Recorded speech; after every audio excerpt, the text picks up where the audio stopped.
Thank you, Sally, for that introduction, and then thank you all for attending today. I love coming to Stanford. It's such a great place, but I think I can probably frame up this talk a little bit by talking about a few of my visits to Stanford. The first time I came here was actually in 1990. I was in college getting my undergrad. I went to college in the Midwest, and I had an internship with IBM. So on one of our weekend trips, as you do when you're on such things, we came by campus, and I thought, why am I going to college in the Midwest? The palm trees, all this stuff. Wow, what a gorgeous campus. I didn't think anything more of it. It's like a good reputation school and a gorgeous place. Fast forward 22 years. I've graduated. I've been working in CO2 enhanced oil recovery and other roles, as Sally outlined there, for much of that time frame. And I was asked to come and talk at some group called the Stanford Center for Carbon Storage, which I think had been around only for a couple years or so at that point, and explain how CO2 EOR worked. And it was interesting, so I came and spoke about that, and I didn't know that people were working so diligently in this space already that long ago. So that changed my perspective a little bit as well. I can fast forward a few more years as well, and I came here to drop off my son to go to college as well, and that gives you a very different perspective on a university as well too. And he's not here today, which is interesting because he has class, and I asked him if he was coming, and he was kind of doomed one way or the other. If he came here, he was going to hear a lecture by me. If he skipped class to come to this, he was going to hear a lecture from me as well. So he couldn't win in either case. And then I'll follow that with this visit today. And what's happened since that time frame, 1990, 2012 till now, Malcolm Gladwell might say we've kind of hit the tipping point in understanding in this. So there were people, dedicated people like Tony and Sally and many people here at this university who were understanding this problem and digging deep into that problem. But the people on the street were not understanding that. There were rumors of things, there were people who are questioning different sorts of data, but we really believe now that's at a point where people understand that something must be done, and this group of companies has decided to take action on that. So it kind of frames up that perspective and maybe what these companies have done as well too. So the companies that are on the screen now represent about a third of the world's oil and gas operated production. So these folks are key into the energy production that we all enjoy today. About 4 years ago, they realized that this problem was bigger than any one of them could tackle on their own, or that they could tackle individually as companies. And certainly they're all doing it. I know you had Vijay Swarup here from ExxonMobil a few weeks ago. They're doing a wonderful job. Each of these member companies are really striving to do what they can in this space. But they realized they needed to collaborate. So about 4 years ago, they got together and decided to work on different collaborations and policy and other things that can help move the space forward on greenhouse gas reduction. And really that's what the Oil and Gas Climate Initiative is. It's an agreement among CEOs to collaborate in that space.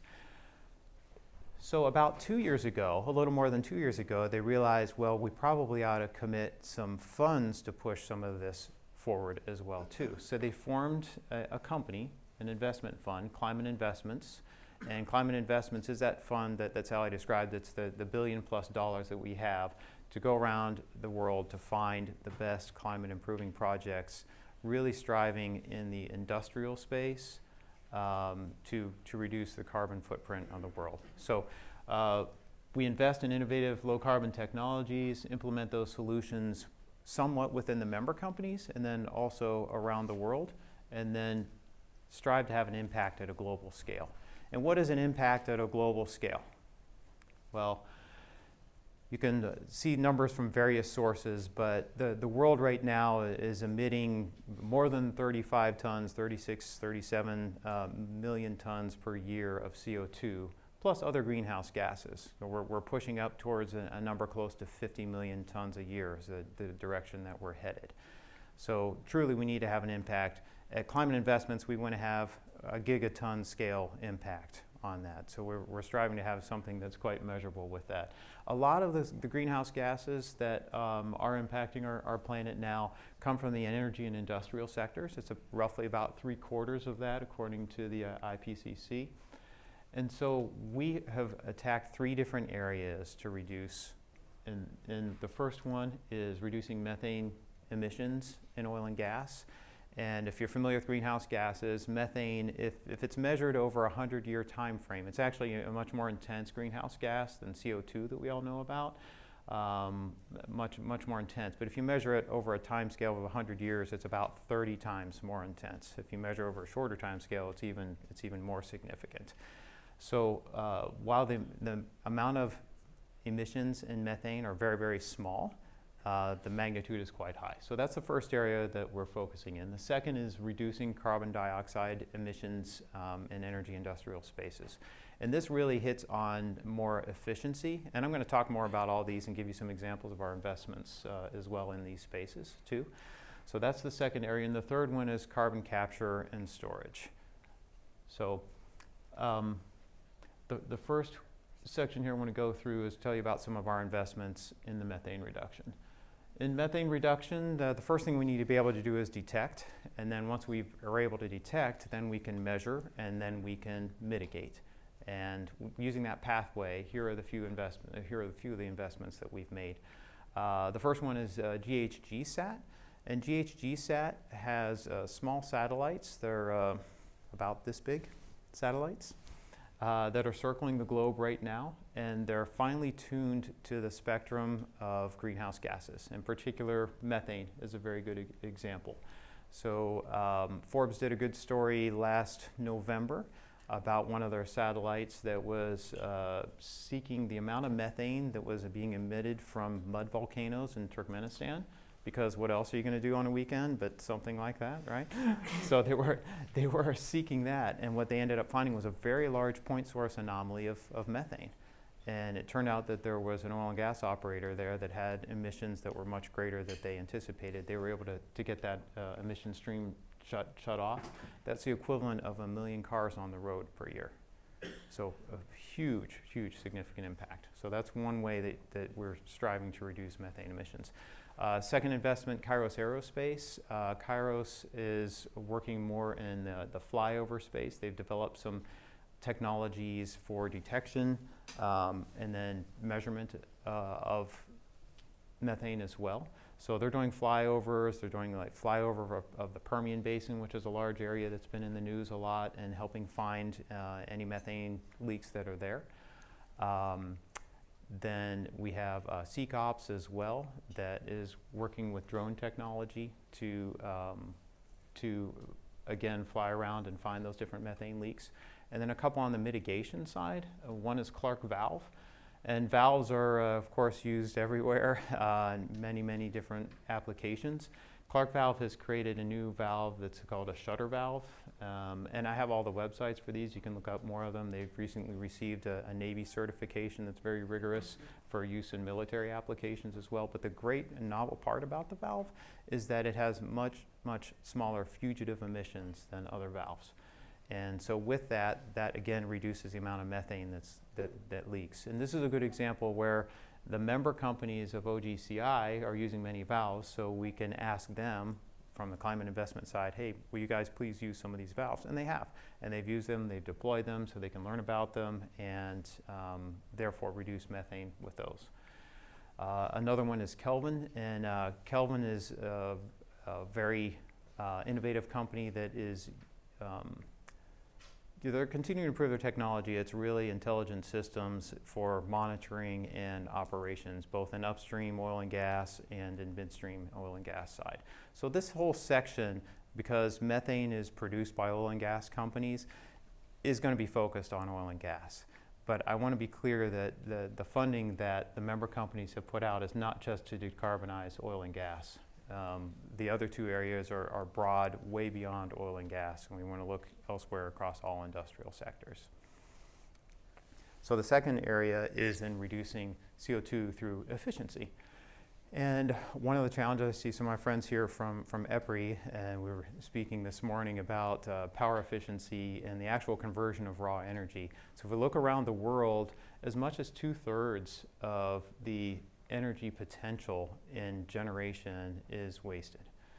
It's just not, unfortunately, as efficient a process as we would like. So if you look at those bars in primary energy, that's quite a lot of energy. And if you can't read the scale there, the scale is really measured in million tons of oil equivalent. So these are not emissions or greenhouse gas emissions. This is really focused on the efficiency itself. So then secondary energy, industry, transport, and buildings are other areas that have efficiency challenges. And you can see above some of those bars some of the investments that we've made in those areas. And you look at some of those and you say, well, gosh, industry looks like it's 79% efficient. So why would you want to invest in there versus primary energy? So primary energy in 2017 had about 13 gigatons of CO2 equivalent emissions in 2017. That's close to 15 gigatons now, and that's actually with a lot of things that have improved on the efficiency side in parts of the world, but the growth in other parts of the world has added to those emissions. So that's about 15 gigatons, but the industrial side is emitting more than 6 gigatons per year. So we think about all this electrical generation and the emissions from that being 15 gigatons. The industrial side is getting close to half that amount as well. So it doesn't show well in that bar because that's just speaking of efficiency, but the magnitude of industrial emissions total is really, really quite large. So a few investments that we've made in this space. One is Boston Metal, and they're using an electrochemical process to make high-value metals right now, but the mission is to continue growing that to where they're able to actually make steel, just the steel that we use in massive quantities. And this would result in a near zero emission steel product. And when people think about greenhouse gas emissions, they don't often think about steel. Some of them may think about cement, but if we took the amount of steel and cement and did it per capita, I'm not sure what the stat is, you can probably Google it, but you would be amazed at how much steel and cement that there is per person on this planet. Really, really quite large. A second one that's really interesting is Norse Power. And Norse Power uses mechanical sails. They use the Magnus effect, if you're familiar with that. So these ships are moving along in a forward direction, and when crosswinds hit them, these vertical sails will rotate. So they're rotating as the front side goes across, and when they're doing that, increasing the velocity there, increasing pressure, it's like the Bernoulli effect, and you get a decreased pressure on the other side, and the sail begins to rotate. When it does that, it increases the efficiency of the ship's travel. And Maersk recently piloted 2 of these sails on one of their tankers, and they piloted it for a year, from September to September of last year, and they saw an 8.2% increase in efficiency over that entire year. And we think about the amount of things that travel by sea in the world, 8.2% is really large. And in areas where the wind was favorable for that, of course, they received much greater efficiency gains than the 8.2%, but on average over an entire year, 8.2% is pretty great. A second or a third one here is Excel Hybrids. And of course, you can buy a hybrid vehicle. Any of us can, and many manufacturers for our private use, and those certainly have better efficiency. But it's not easy to go buy one of those in a medium duty or heavy duty vehicle. And Excel Hybrids provides that service. So, the Amazon delivery vans could be going around, and we know there are a lot of miles being put on those right now with Prime Delivery, and achieve savings. So recently you see some of our latest news there is that Coca-Cola has outfitted 282 of their vehicles with that, and they've seen about a 20% increase in fuel efficiency over that time frame.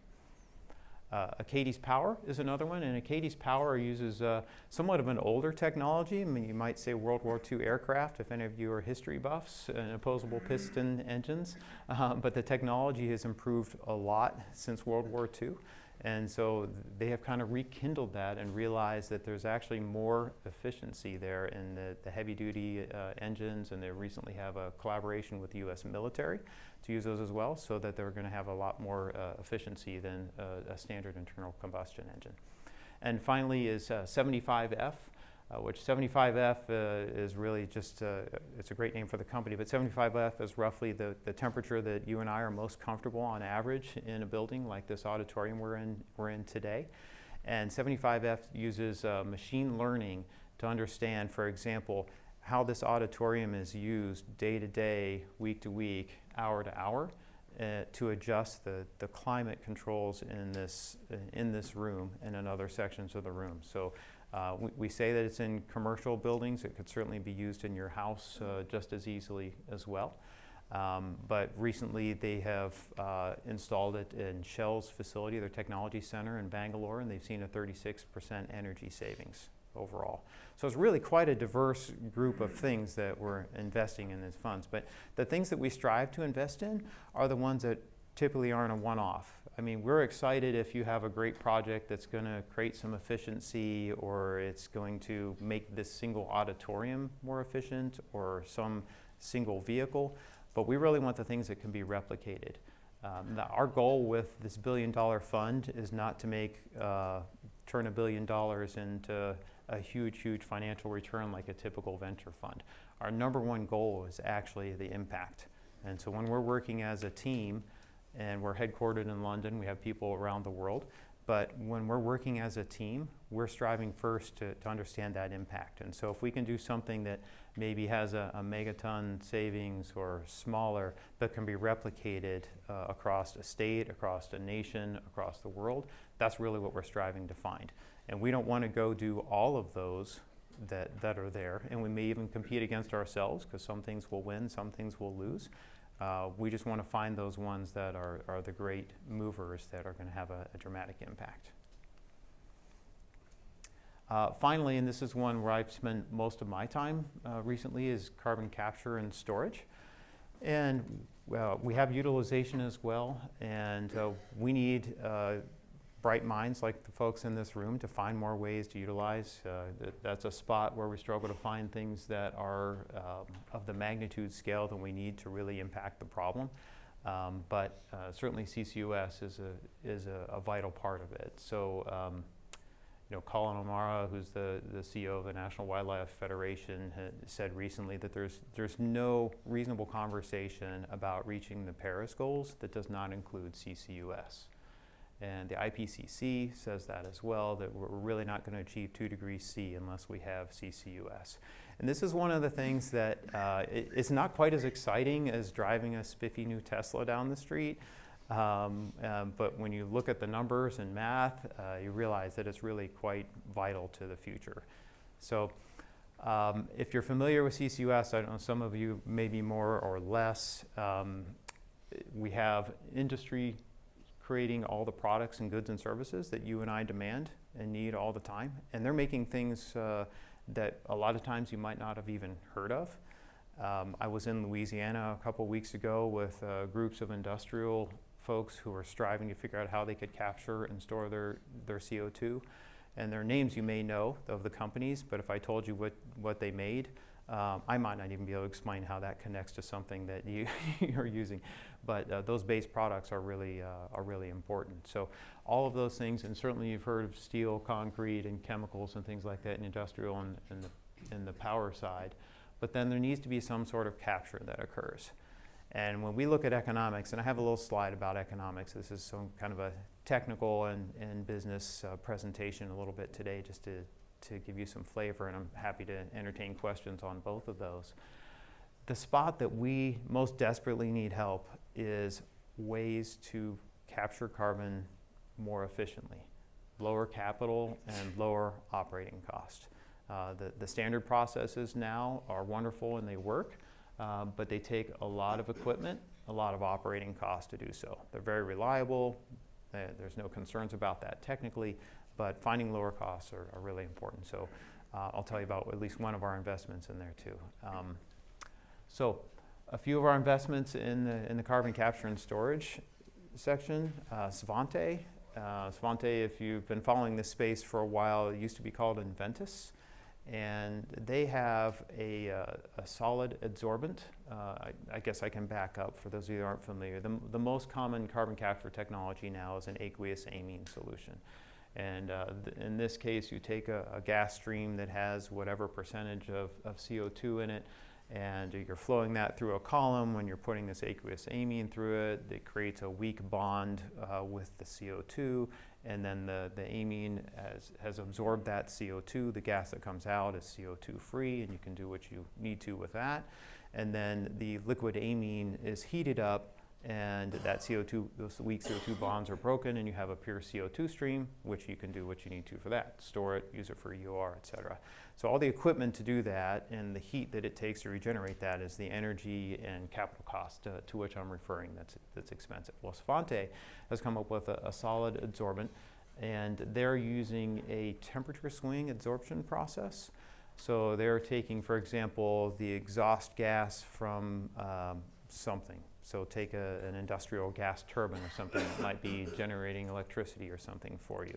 And they can take that and they can pass it through their solid adsorbent. The CO2 will be absorbed on it, and the amount of energy it takes to regenerate it is much less than the aqueous amine system. So that's one example, and they're working very hard towards that. And these technologies, when we look at the scale of the problem versus the time frame that we have, I can give you a couple sobering statistics, but here's the way I think of it. Between now and 2040, the world's population is estimated to climb to 9 billion people. So that 9 billion people results in, if we just use a linear extrapolation on energy, to a 40% increase in energy demand.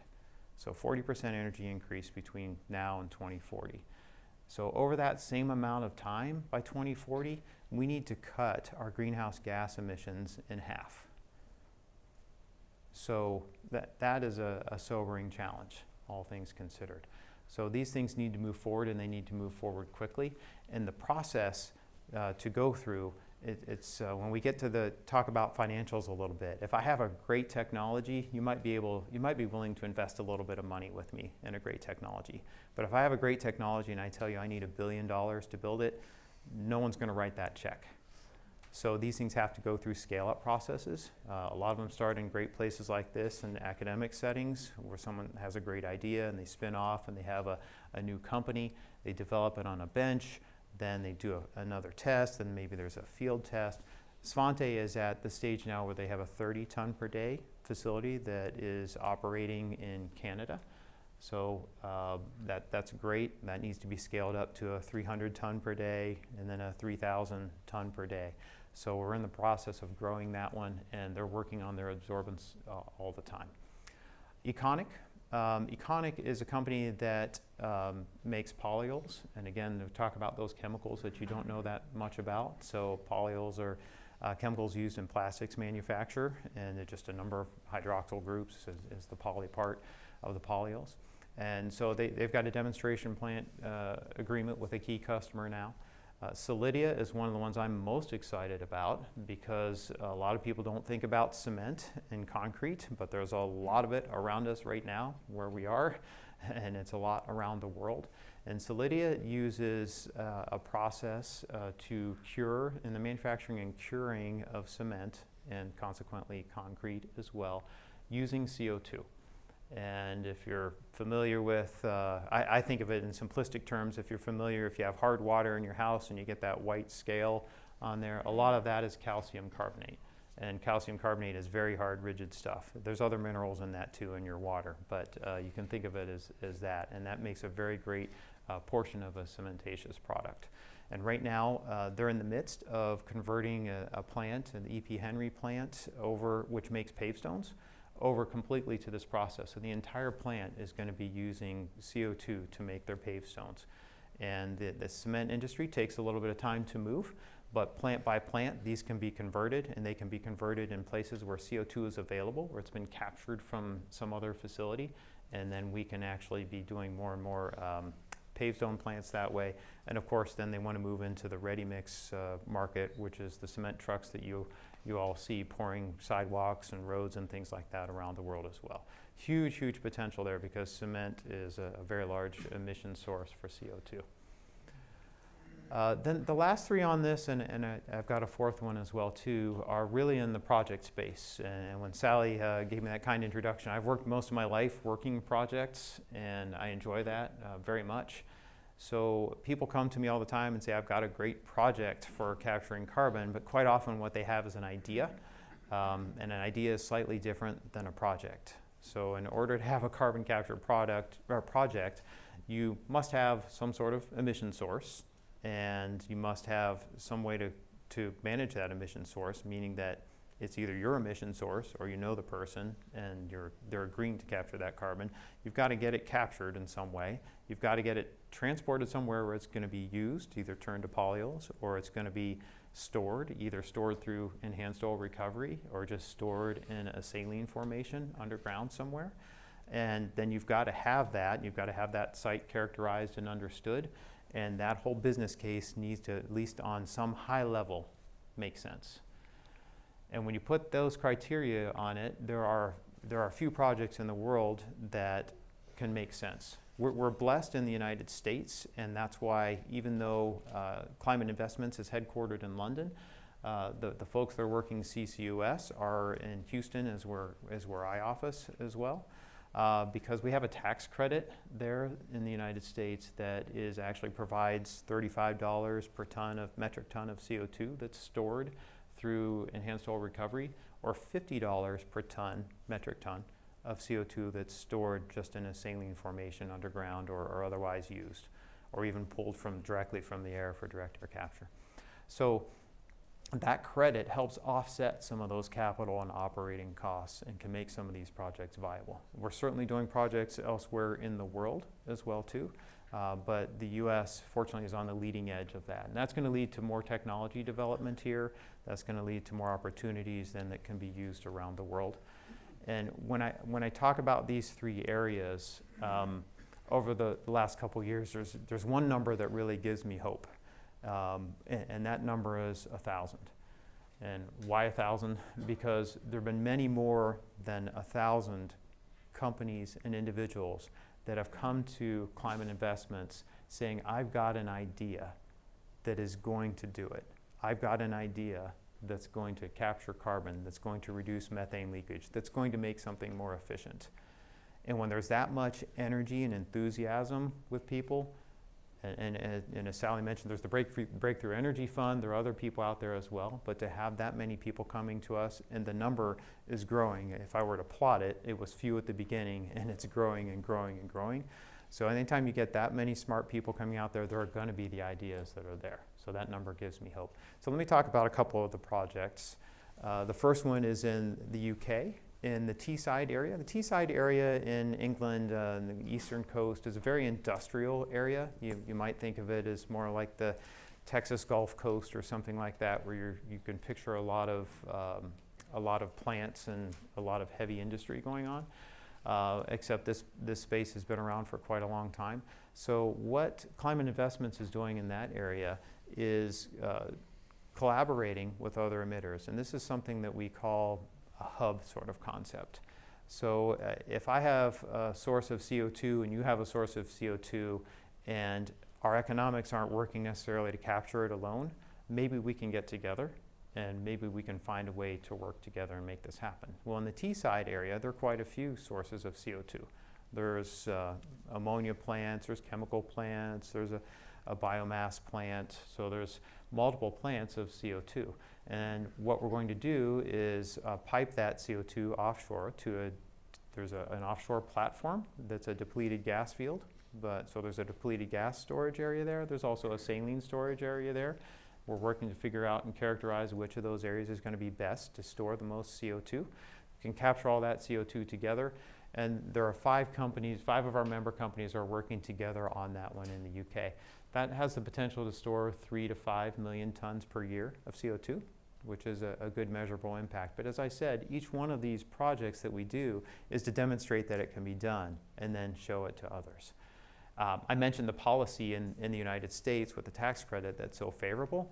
In the UK, this one is kind of a hybrid technology. It's known as a contract for difference. And so you can think of that in a way that if I were to put carbon capture, let's say on my power plant in the United States, it's going to cost me money to do that. So you as a ratepayer are going to say I'm paying, pick a number, 10 cents per kilowatt hour for your electricity. But if you're getting your electricity from my plant, it costs you 12 cents. So are you going to buy that? Probably not. So the government is subsidizing that. So if the capture costs, and just making up these numbers, but if it costs 2 cents per kilowatt hour, then they'll make up that difference, and now my power can compete on the market, and you're going to buy my power as well. So those sort of bilateral negotiations with governments around the world are the type of things that are making things happen elsewhere in the world. In the United States, fortunately, we have the 45Q legislation. Another project is the Wabash Valley project. This is in Indiana. And this is a facility that was a gasification facility, and they were gasifying pet coke and generating electricity with it. Well, when all the brilliant folks in the oil and gas member companies that I listed there and elsewhere figured out how to drill horizontally and do some enhanced fracture stimulations, the price of natural gas went down dramatically. It was no longer economic to gasify this pet coke and make power. So some developers bought the plant. They're going to repurpose it and add an ammonia plant onto the gasification. And they're sitting on a wonderful saline storage area, so they can actually just compress the CO2 and store it right on that site. And this is great because the ammonia that's manufactured is really important for all of us that like to eat, which is most of people. I won't ask for a show of hands, because ammonia is a key fertilizer or fertilizer ingredient. And a lot of the ammonia that we get in the United States is imported from Trinidad and Tobago or as far away as Russia. And so when you think of the carbon footprint of that, that's being transported all the way here so that we can grow the crops that we all want to eat. Also, the pet coke that was used there oftentimes in places has been hauled to other parts of the world and just burned, and that creates more emissions as well. In this case, it captures all of that carbon and reduces the footprint of the ammonia as well. The next two I'm going to tell you about, and you're the first people who are seeing this information publicly. So this is good. We continue to invest and add more. Our latest project, which literally we just invested in, that the funds were just transferred a few days ago, is to an area in California. And it's the Elk Hills area near Bakersfield. And there's a power plant there, Elk Hills Power Plant, that is generating electricity from natural gas. It's feeding that electricity to the power grid and also to the operations of an oil and gas company, California Resources Corporation. And if you come to all of these lectures, you might have seen Ken Haney here, who was here, I think, in January. And he probably spoke some about this project as well. So there's funding from the DOE.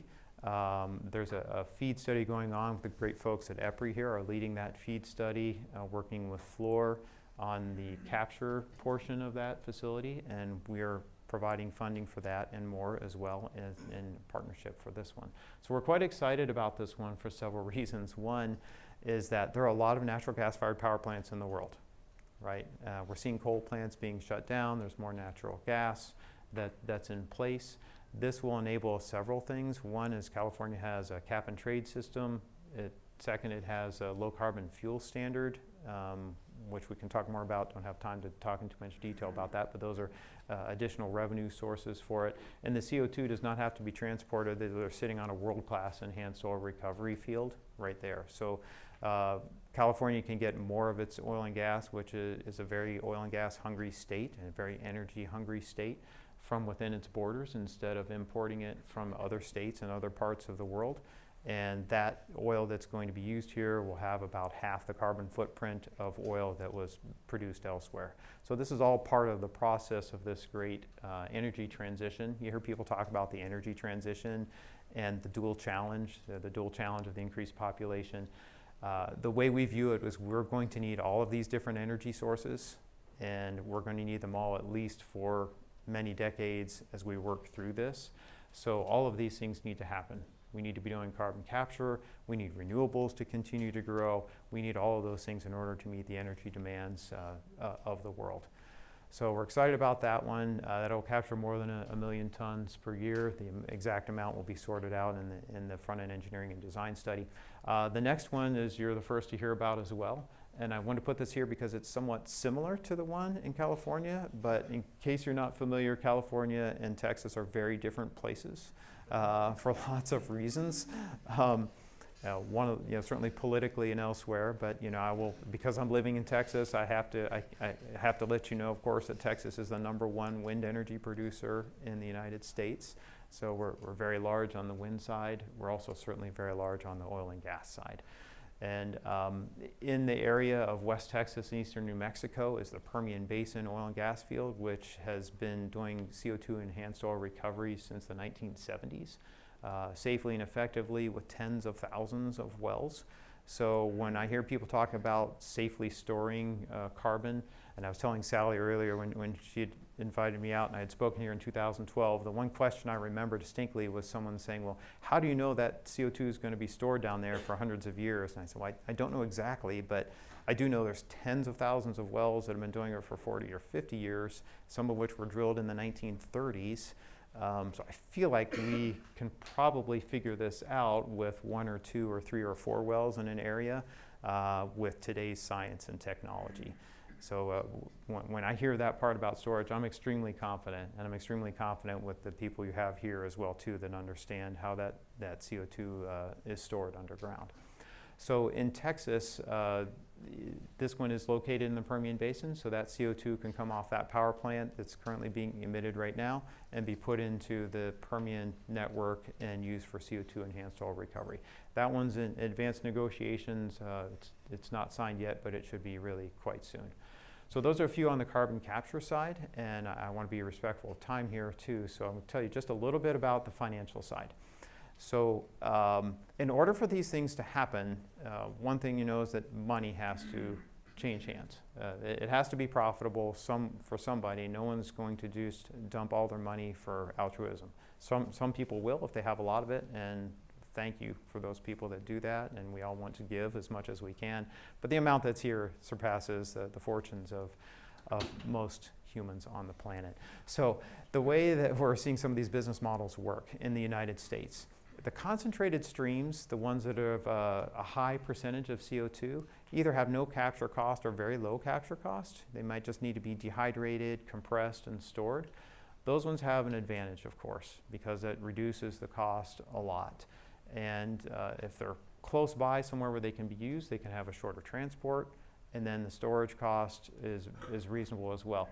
We see those projects getting in the range of 10 to 25% rate of returns, which are incredibly investable, and we're seeing national pension funds, we're seeing the big banks, we're seeing private investors that are keenly interested in participating in that space around the world.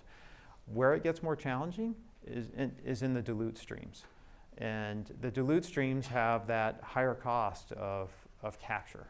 And that capture cost, if you see the left-hand column there, instead of just being maybe 25 to 100 million is 400 to 500 million. And these are just a representative example of what a project might cost, but they're reasonable numbers for the size of industrial capture projects that are available out there. So those ones are only getting maybe a 2 to 7% rate of return, and many of them are even getting less. And they look like they're equal parts on that graph, on this particular slide, but they're a lot more in the bottom group than there are in the top group. And if you're interested in this, just Google the National Petroleum Council study, the NPC study. It was published it was about a month ago. It was published about a month ago. They have some great graphs in there. I mean, it's a huge document, but you can go in there. I think the summary is 80 or 90 pages, just the summary.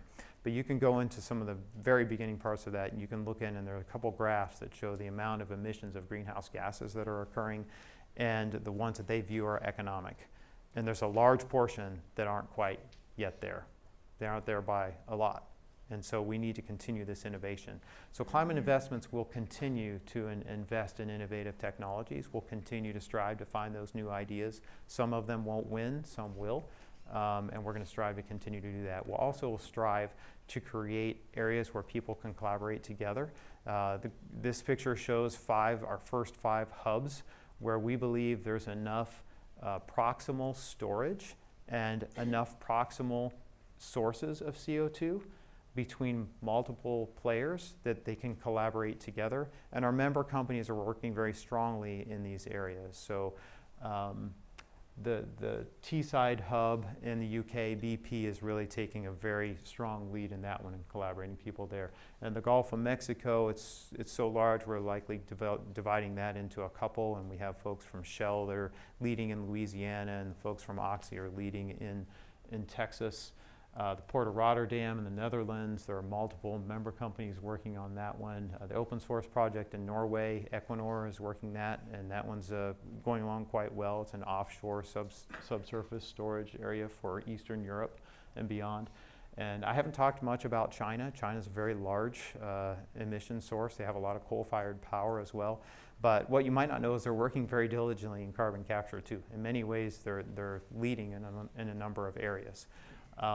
So we're working in creating a hub there too with CNPC, China National Petroleum Company, and advancing a hub in there. You will see more of these announced if you're paying attention to Oil and Gas Climate Initiative and Climate Investments.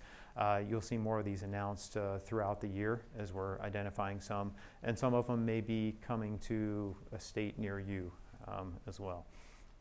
So that's all I wanted to say, and just being respectful of time, but I'm certainly open to questions of any type, hard or easy. Thank you. I kind of like the idea of a little friendly competition between your initiative and the Breakthrough Energy Ventures, as Sally indicated. Did you want to say something? Do you know, Mike? No, I was going to look at the questioners, so I'm just directing traffic. Hi, thanks for the talk. My question is, what percentage of climate investments current attention and budget is currently going to the CCUS side as opposed to more of the, I guess, emission reduction side? It's roughly in those categories, those three categories, it's roughly a third, and a third, just generally speaking. So our attention is on all of those, and we're striving just for the opportunities. And one thing I'll add to that is that even though we have $1 billion, we're all hoping within climate investments that we're asking our member companies for more money. So it's we're providing diligent opportunities. We haven't gotten to the point where they've said, no, you're asking for too much, but we want to get to that point. Okay, up here. Hi, so my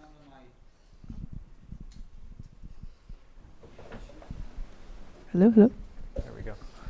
Hi, so I was curious about what kind of policies can help encourage people to invest in carbon capture technologies. You mentioned credit for captured carbon, but what else could help? What are the qualities and different things that can help? What kind of policies could encourage? Policies. Thank you. Certainly, the policies that are supportive to carbon capture, a lot of them. They're various. Okay, so I mentioned the financial. So there's a financial on the front end. Like, I need help just affording being able to do this. Other ones I didn't talk about are more on the back end. So when CO2 is stored underground, if your land is over top of that, what rights do you have as a landowner? And what rights do you have as a developer? And then what is the liability for that? Fortunately, CO2 is quite a benign molecule, all things considered. So we're all breathing it now, of course, and it takes 30,000 parts per million to create any damage to us in breathing it. My personal experience in working decades in designing and installing CO2 pipelines, it's done very safely. If there's ever a tiniest leak, it creates dry ice. And that dry ice, of course, is also quite benign. And no one knows of a single death that has occurred in transporting CO2. So just so you know that one as well. But the liability for what happens underground is also key policy. In the Wabash project I talked about, we have a lot of political banter going on right now, in case you haven't noticed, if you're hiding under a rock. When we were working on that project in Indiana, it kind of restored my faith in government. These folks wanted to work. They were from both sides of the aisle, and they wanted to see how they could create jobs, how this project could work. They passed 2 bills in the state of Indiana to enable this project to go forward. And these folks, we planned a 2-hour session with them, which we thought was plenty of time. We probably talked for 6 or 7 hours until late into the night, answering all their questions. They wanted to ensure their constituents were safe. They wanted to ensure that this was all going to work economically. So the subsurface portion is, I think, a big portion of the policy. Up here on the aisle. Yeah, so you mentioned how 1,000 people have come to you, and when looking at companies, you look to see if it's capable of widespread replication. So basically, I'm just wondering if there's do you tend to look towards certain rather individuals compared to smaller companies or larger companies, or do you look more based on individual ideas for what you're looking to invest in? That's a great question. And it's really a combination, maybe the expected answer, but if there are some individuals who have wonderful ideas. One comes to mind, a particular project that an individual has been working on for more than a decade, and it's probably a $4 or $5 billion project. And that's great, but that individual probably needs to get a team together of other people in order to support that technically. There's a lot of bright people here at Stanford, but to that amount of breadth is just too much to cover. So we're evaluating the individual and the team, and we're evaluating the credibility of the science behind it, and the viability of the business model going forward. Yeah. Up here on the Question. back middle. Given the stress of having a limited timeline with the need to find a project that can be replicated and also be affordable, how do you go about finding carbon capture technologies that you can invest in? Like, you mentioned people would come to you, but do you always depend on people coming to you with ideas, or do you scout specific institutions or companies? I was curious as to how you find ideas.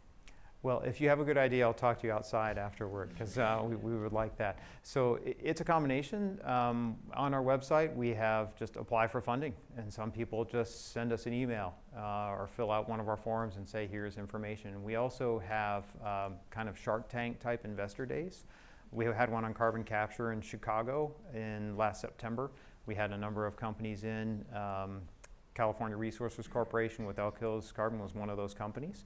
And so they came in, they pitched their story, we liked that story, and now we're an investor.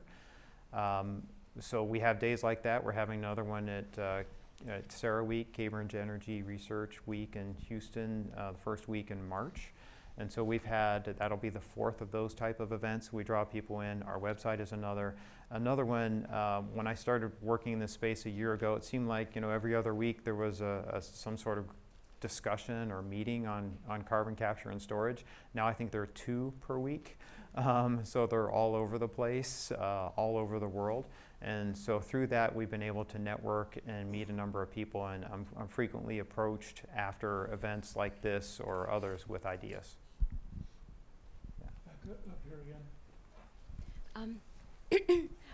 You mentioned a couple of times of like you mentioned that you were trying to spread the idea and kind of spread the reduction of the emission globally.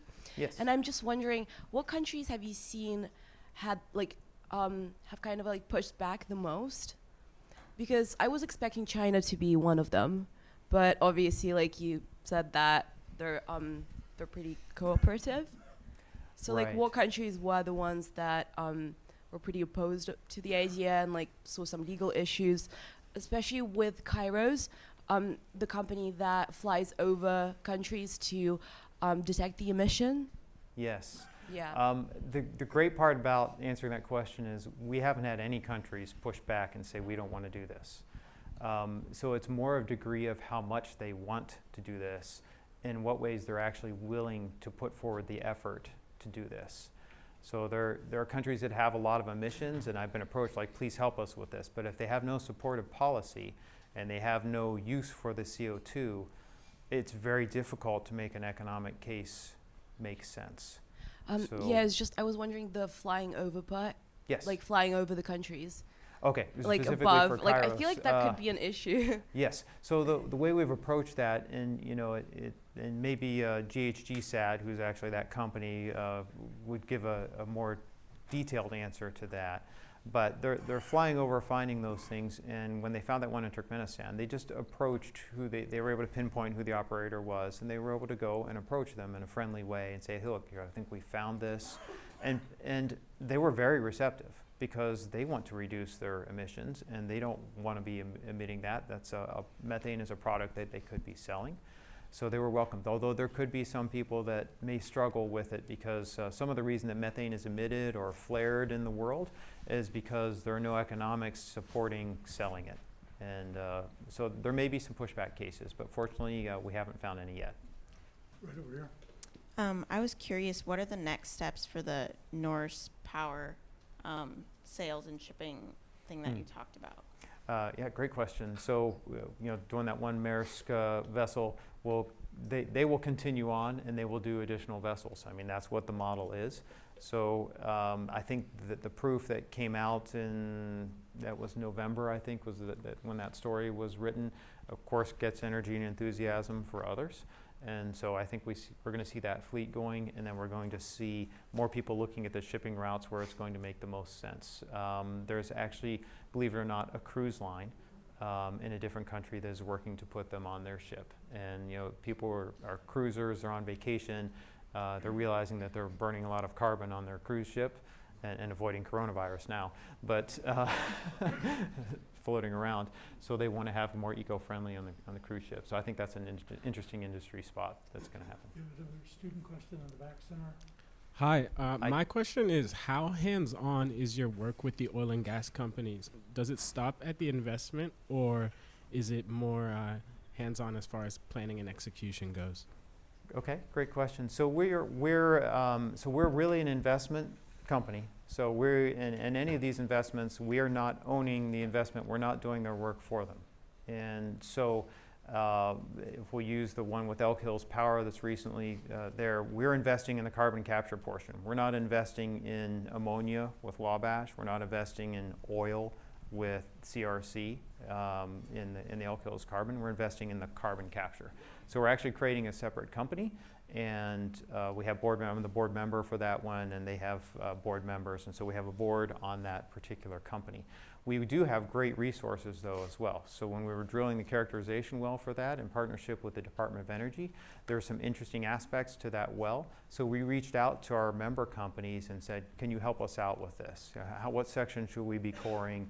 What about the sidewall cores? All the things like that. So we're able to kind of reach out with some of the expertise. But most of the investments we have aren't related to oil and gas, so our member companies don't have as much expertise to lend. And of the people we have within Climate Investments, a lot of them, they have solar background, wind, investment banking. There are a variety of backgrounds. So we help however we can, though. Good question. Hi. So my question is, what are some of the factors that you consider in evaluating the feasibility of a new technology and whether to invest in it? Okay. We look at them, first of all, the very first thing is, does the science make sense? Is it cold fusion? Are we generating something from nothing? Is it unicorns and rainbows, or does the science make sense? So that's our very first screening. So if it looks like the science makes sense at a high level, then the second thing is financial. Does it look like it has some sort of chance of working financially? And that financial aspect includes, if it's a technology, what's the addressable market? Is it the whole world? Is it one country? Is it a specific product? Will it work everywhere?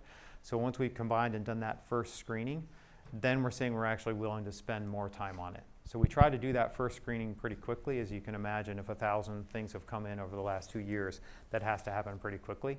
And then once we do that, we dig in and we do a second level. So it's like a first pass quickly and then a second pass. Yeah, I think we have time for a quick non-student question or two. Thanks. In November, the German gas and It's on. in November, the German Gas and Water Authority ordered 5 gigawatts of power to gas that they've been experimenting with, and it's a more efficient form of storage, 63% efficient, but you can store it by just pumping the recycled methane back into the pipelines. And my understanding is that these superfluid injection projects add about 18 cents per kilowatt hour, or 5.5 times the cost to the natural gas power wholesale costs. So how is that ever going to be? I mean, what do you think about power to gas, and how can Gas to power? Power to gas. Power to gas, on the power to gas We side. use nighttime, typically yeah. wind, to generate Right. renewable hydrogen, and then hydrogenate sub-ATA Right. reactor to remethanate the CO2 to recycle it. That's good. We have not investigated that in any depth, so unfortunately I don't have a position on that yet. But it sounds interesting. It sounds like one we maybe need to dig into a little bit more. Yeah. Okay, one more. Sorry. And I'll be here afterward, happy to You're too answer, popular. happy to answer as many questions as anyone has. I'm curious about, are there any projects on already emitted carbon? And I'm curious if there are those projects top down or bottom up? A simple example. A few years ago, I saw that Volvo was proposing a car radiator that would actually make CO2 or other pollutants in it. Yes. So there are, so already emitted carbon means it's in the atmosphere, right? So in the atmosphere, the concentration is less than 400 parts per million. And you all learned that in your introductory chemistry courses, that when you have a little bit of something and you're trying to separate it from a lot of something, that's the most difficult thing to do. However, we do know that beyond the, if we look at flue gas, from natural gas, it's 4% CO2, and from coal, it's 12% CO2, and from these industrial processes, it varies. So each of those is more concentrated, obviously, than the air in the amount of CO2. However, there are, one of our member companies, OGCI, has announced a partnership with Carbon Engineering to create the world's largest direct air capture project. And they want to have a very large project there. And those early projects are going to be expensive, but like any technology adoption, it will begin dropping that down. So there's that. There are also some folks that are proposing stationary trees, artificial trees that have adsorbents on them as well too. So there are a number like that, but I think we're going to see a lot more in the industrial carbon capture taking place and needs to take place before we get to the ones that are just wholly from the atmosphere. Well, Mark, thanks for a great talk and stimulating so many great questions, and thanks to the audience for great questions. Great. Thank you very much. Thank you.